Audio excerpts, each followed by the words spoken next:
You busy? Saw this? Earwigs. No one cares what I have to say. I'm listening. It's your life. Don't throw it away. This is different. You didn't meet her in a church pew, son. Church girls are the ones you gotta watch out for.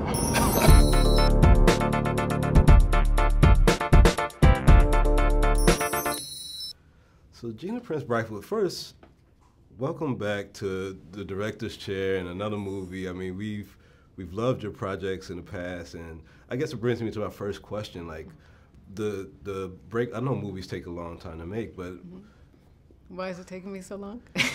In politely, between? Yes. No, it's interesting. I mean, it shocks me when I look up and it's like 6 years later. What happens sometimes you develop a project that doesn't go, and that sometimes is 2 years. With this one, honestly, it took 4 years to get made, and I never thought it was going to take that long, but it did. Yeah.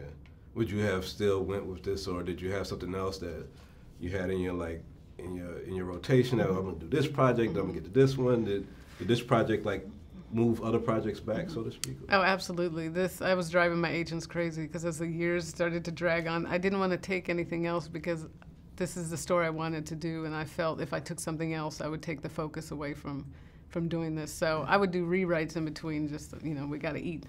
But it was just hanging on to this and being willing to fight for 4 years. One of your classic films that people always talk about to this day and are enamored by is Love and Basketball.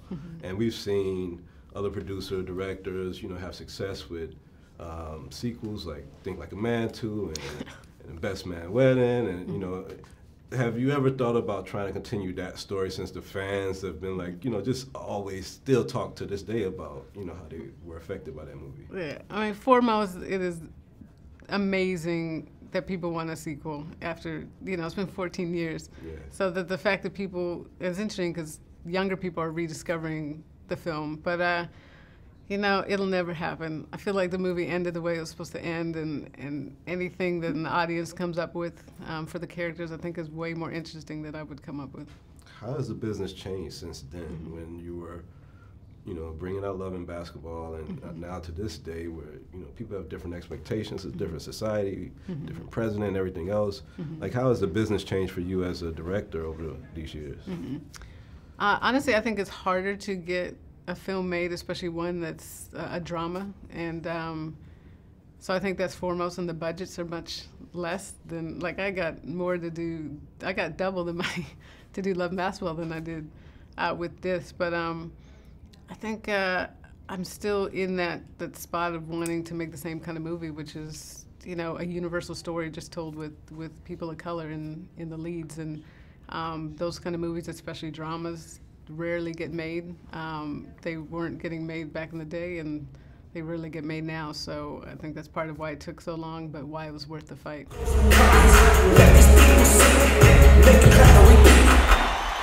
just showed you a clip to get you to the spot.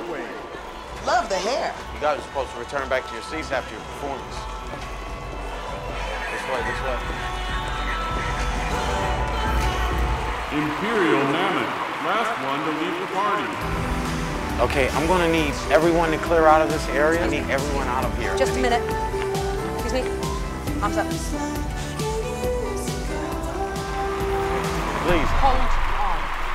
And the Billboard Award for Top Song goes to Kid Culper and Noni, Masterpiece.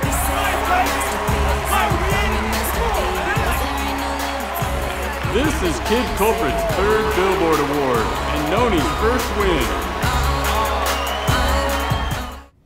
You really fought for Google. I mean, the easy direction it seems to be is like you find a Rihanna, you find some big musical artist that's doing it now, and you put them in that lead role. But you fought for Google. What was there in particular about Google that made her perfect for this role? When she came and auditioned, and that was 2 years ago, so Belle hadn't even shot it yet. I saw the film in her audition. She had such an innate vulnerability. I wanted to watch her. There was just there was a magnetism about her. And then the second half of the audition, she had to sing Nina Simone's Blackbird, and she knocked that out.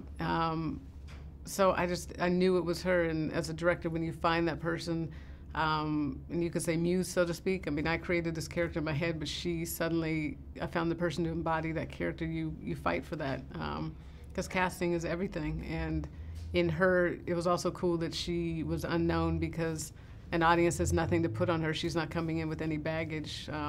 Whereas if I had gone with a musical artist, I'm sure audiences would think, is this her story? Or bring what they know about that artist to it. So she was just a fresh, cool face. Real quickly, right before we go, can you tell us a little about this? People give back in their own ways, but you have a scholarship fund at UCLA for. Can you just tell the audience a little about that scholarship fund, maybe how they could get information? And Yeah, when I was in film school, I was broke. And it was very hard to get money to make films. So me, Mara Brockett-Keel, Felicia Henderson, and Sarah Finney, who are all women working in the industry, we're all friends, and we wanted to give back and give students a way that they could pay for films, because that's your calling card coming out of college. So you have to be a UCLA student, but any film student can apply for it, and it's a yearly thing. Thank you very much. Thank you very much. You're watching BLACKTREE on TV.